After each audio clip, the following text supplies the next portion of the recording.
Chapter 8 DOMS and Theories. Kaizen woke to the first light of dawn filtering through the thin curtains of his room. He lay still for a moment, feeling the soft sheets against his skin and the gentle rise and fall of his breath. As he slowly sat up, he could sense the replenishment of his chakra reserves, a subtle but unmistakable increase from the previous day. His relentless training was already beginning to show results, not just in his physical abilities but in his chakra control and capacity as well. Pushing aside the blanket, Kaizen stood up, stretching his arms above his head. The familiar stiffness in his muscles from yesterday's exertion greeted him, a testament to the intensity of his training. An idea sparked in his mind: could he use his chakra to alleviate this muscle soreness?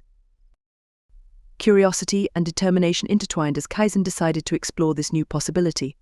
He closed his eyes and began to focus inward, visualizing the flow of chakra through his body.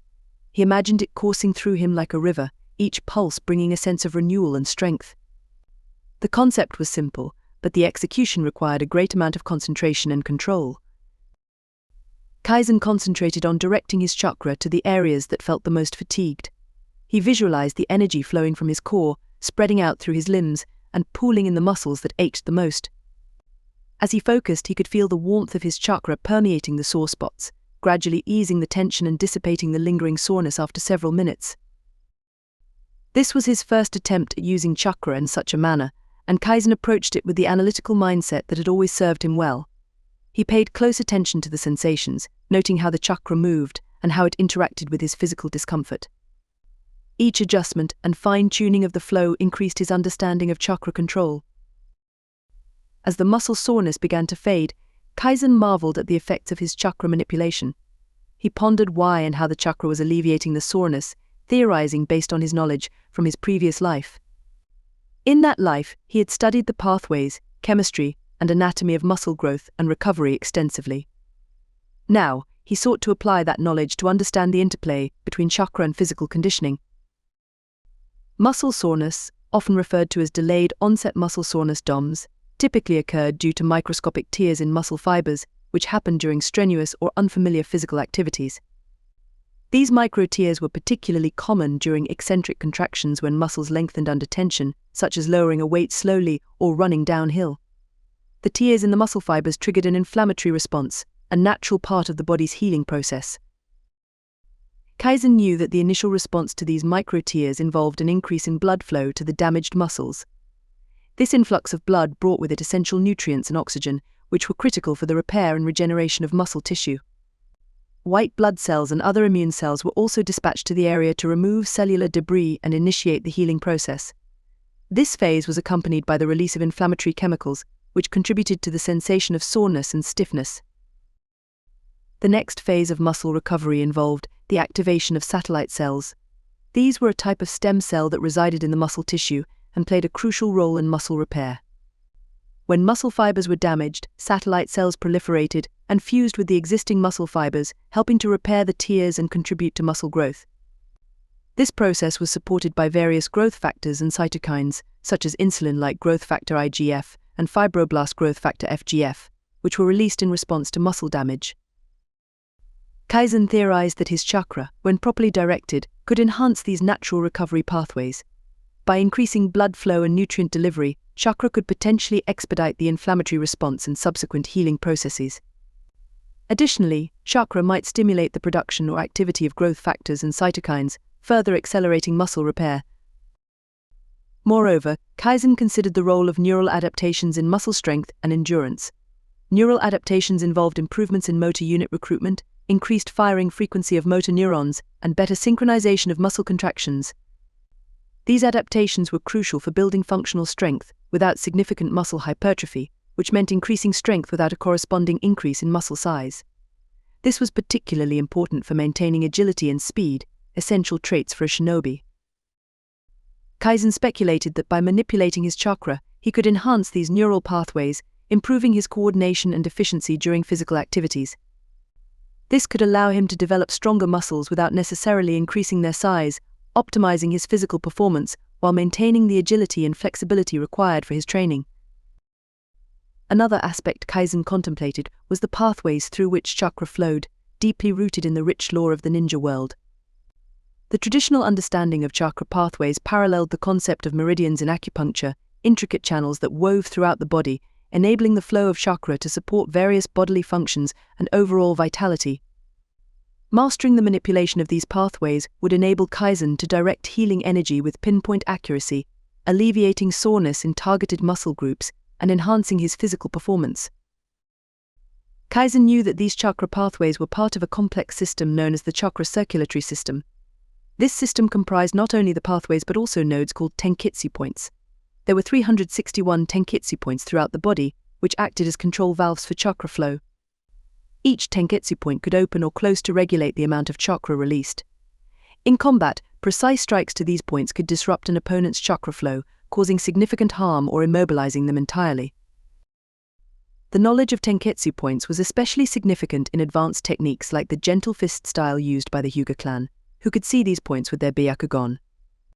Although Kaizen did not possess the byakugan, understanding the locations and functions of tenketsu points would allow him to refine his chakra control. By focusing on these points, he could enhance the flow of chakra, ensuring that his energy reached every part of his body efficiently and effectively. Additionally, Kaizen reflected on the 8 gates, a series of internal chakra gates that controlled the flow and intensity of chakra throughout the body. These gates acted as regulators, preventing the body from overexerting itself and maintaining a balance of energy. However, through intense training and mastery, a shinobi could learn to open these gates, temporarily unlocking immense power at the cost of potential harm to their body. Kaizen knew the locations and purposes of each gate. The gate of opening Kaimon located in the brain's left hemisphere, it removed mental inhibitions, increasing physical strength but at the risk of muscle tearing. The gate of healing Kumon found in the brain's right hemisphere, it increased physical strength further by forcing the body to recover faster from damage, but it caused significant strain. The gate of life Simon situated in the spinal cord, it unleashed the body's full potential, enabling feats far beyond normal capabilities, but also causing immense stress on the heart. The gate of pain Shoman located in the spinal cord below the gate of life, it increased strength and speed, but resulted in severe muscle tissue damage. The gate of limit Tormon positioned in the abdomen, it allowed access to even greater levels of chakra, enhancing all physical abilities at a substantial cost to the body. The gate of Yu Kaiman found in the stomach, it heightened the body's senses and perception, providing a significant boost to reaction time and agility, while causing extreme physical toll. The gate of Wonder Kyomon located below the stomach, it unleashed extraordinary power, often resulting in the body reaching near breaking points. The gate of Death Shimon situated at the heart, it granted unparalleled strength and speed, but at the ultimate risk of death due to the immense strain on the body. Kaizen realized that while the 8 gates offered tremendous power, their use was a double-edged sword, requiring not only physical fortitude, but also deep knowledge and control over one's chakra. He pondered how the principles of the 8 gates could be applied to his training, not necessarily by opening them, but by understanding the body's limits and working within them to maximize his efficiency and power. By integrating his knowledge of chakra pathways, tenketsu points, and the 8 gates, Kaizen envisioned developing techniques that would allow him to enhance his physical and mental capabilities without causing undue harm. This holistic approach to chakra control and physical training was an exciting frontier, promising to unlock new heights of strength and skill. With this detailed understanding in mind, Kaizen continued to focus on his chakra, guiding it through his pathways and concentrating on attempting to locate the various tenketsu points to optimize his energy flow. This practice not only alleviated his muscle soreness but also provided valuable insights into the deeper mechanics of his body's energy system, laying the groundwork for more advanced training and techniques in the future. As he was focusing his chakra, Kaizen's thoughts continued to race with the potential applications of this recovery technique. If he could refine his control over chakra to target specific recovery pathways, he could significantly enhance his training regimen. By reducing recovery time and minimizing muscle soreness, he could train more frequently and intensively, accelerating his progress as a shinobi. Kaizen also considered his current body and age, aware that his potential was limited until he grew older. While he knew the supposed timeline of events in the Naruto story, he couldn't rely on that knowledge completely, given the unprecedented circumstances of his reincarnation and the lessons from his previous life's demise. He understood the need to balance his impatience for strength with the wisdom that haste could lead to failure. Hard work was essential, and he recognized that his young body would inevitably delay some of his more ambitious plans. With his muscles now relaxed and his mind sharp, Kaizen proceeded with his morning training routine. He moved through his exercises with precision and focus, the lingering effects of fatigue and soreness now a distant memory. This new technique of utilizing chakra for recovery was proving to be a valuable addition to his training arsenal, one that he would continue to develop and perfect in the days to come.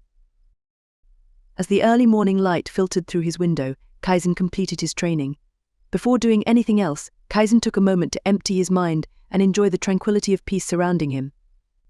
It was a reminder of the balance he sought to achieve, a harmony between the rigorous demands of becoming a shinobi and the serene moments that allowed him to reflect and grow.